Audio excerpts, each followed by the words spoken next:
In northern Syria, near the city of Kobani, the American military has regained control of a military base that was pompously occupied by Russian troops in 2019. At that time, Russian propaganda actively circulated reports about the triumph of its contingent, accompanying the events with a staged landing of Russian troops and statements about clearing the territory of the now empty base. In fact, the base was abandoned by the Americans in advance, and no resistance was offered to the occupiers. However, this did not prevent the Russian military from filming numerous staged videos in order to create the appearance of strategic success. 5 years later, the stars and stripes flutter once again over Kobani, and Russian troops have hastily abandoned the facility. The reasons for their flight are obvious: increasing pressure from Syrian rebels and the inability to maintain control over key areas amid geopolitical challenges and the growing US military presence in the region. Meanwhile, in Syria, Russian bases in Tartus and Latakia remain the main points where the remnants of the occupation contingent are being concentrated. But even here, the Russians face constant provocations from the rebels, who demonstratively show them their middle fingers and the soles of their shoes, a serious insult in Islamic culture. The return of the Americans to Kobani symbolizes not only their confident presence in the region, but also the collapse of the Russian strategy built on propaganda and a show of force. Analysts from the Institute for the Study of War analyzed the situation around the naval base in Tartus and the airbase in Kharkiv in Syria. Deputy Foreign Minister of the Russian Federation Mikhail Bogdanov announced the establishment of contacts with HTS in Damascus. Allegedly, Russian troops are allowed to remain at 2 military bases. At the same time, according to Bogdanov, there is no need to say anything specific about the distant future. He also stated that the Russian army in Syria will continue to fight terrorism. Thus, the Kremlin is making it clear to the new Syrian leadership that Putin's army plans to stay in the country as long as possible.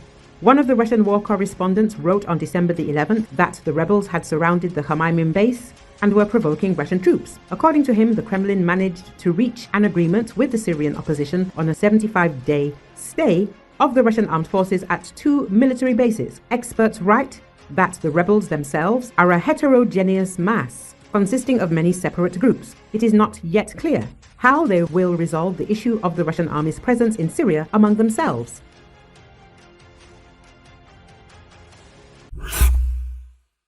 President-elect Donald Trump says he expects solving the Russia-Ukraine war will be more difficult and criticizes the Biden administration for allowing the use of US-made long-range missiles. "I don't think they should have allowed missiles to be shot 200 miles into Russia," said Trump from his Mar-a-Lago home in Florida. "I think that was a bad thing. And that brought the Koreans." Trump has railed against forever wars since before his first term in office and long spoken favorably of Russian President Vladimir Putin.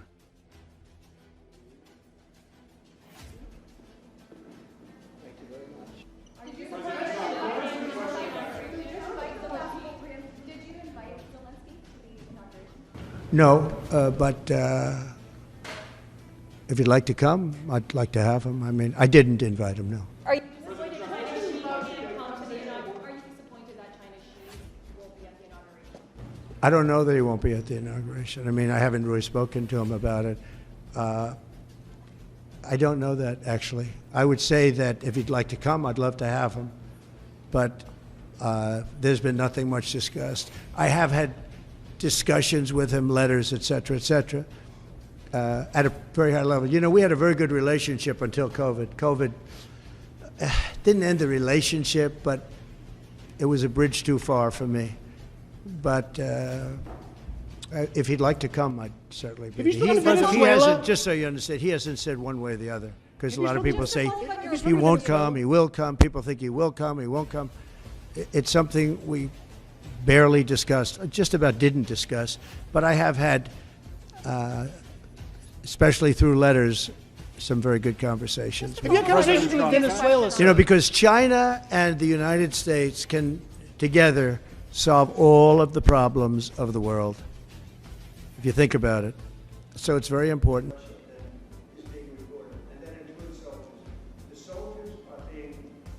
More difficult is going to be the Russia-Ukraine situation. I see that as more difficult.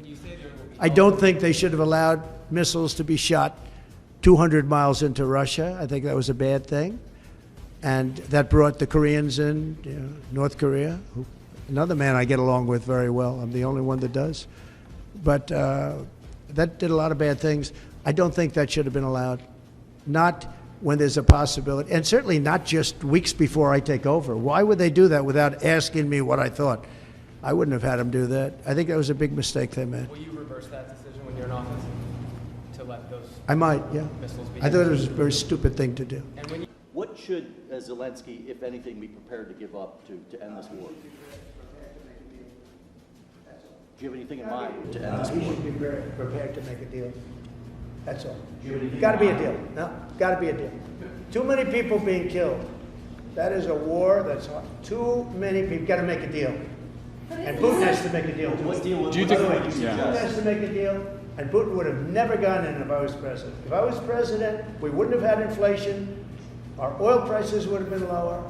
I had a good relationship with Putin. He would have, despite the Russia hoax, which made it more difficult, if we had that election, if it were an honorable election, we wouldn't have had any of the problems that we're talking about right now. Putin would have never gone in. Before you take office, you still think you can make that deal? Will you ask Putin to give up Assad? Well, I hadn't thought of it. I think we have to get on with our lives. We'll have to see what happens. But right now, Syria has a lot of, you know, there's a lot of indefinites. Nobody knows what's going to happen with Syria. But I think Turkey is going to hold the key to Syria, actually. I don't think you've heard that from anybody else, but I've been pretty good at predicting. And you continue